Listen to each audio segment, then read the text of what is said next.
Good morning mga bossing! Tara, pasyal tayo dito sa kanilang famous Meklong Station. Train station po to.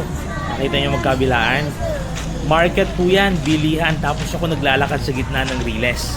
Sasaksihan natin ang pagdaan mismo ng tren ngayon. Kaya samahan nyo ako.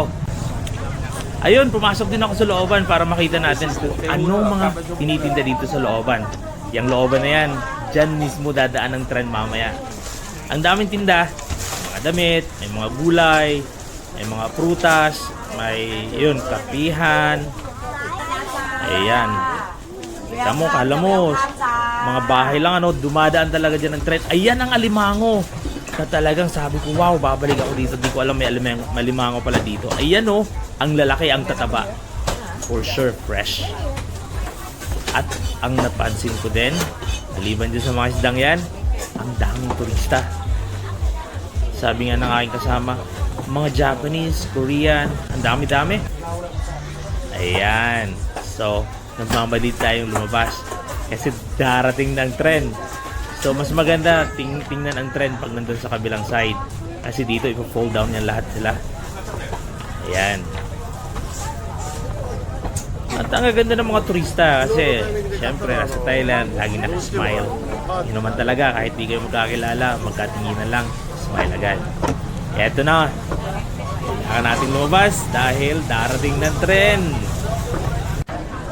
Meklong Station. Kita nyo mga turista, lahat nakatayo, ang mga phone. Ayun si Manong. Ilip po muna tayo ha, kasi darating ng tren.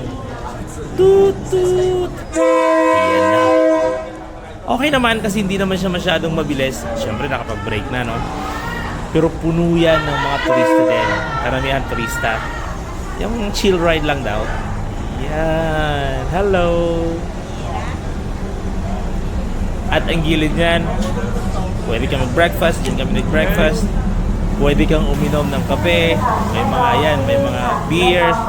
Kahit saan, pwede dyan. Medyo delikado lang, ano, kung di ka sanay. Kasi talagang old train yan, kaya ang lakas ng makina. At di lang dyan sa labas, pinasok pa natin yan. Naman yan. Yan, nililinis nila. Kasi nga estasyon, so naghihintay ng mga pasahero ulit. So pumasok na tayo. Ang linis sa loob, in fairness. Ayun. Tapos, bumaba na rin. Yan. Sama-sama tayo next time mga bossing ha. Salamat po.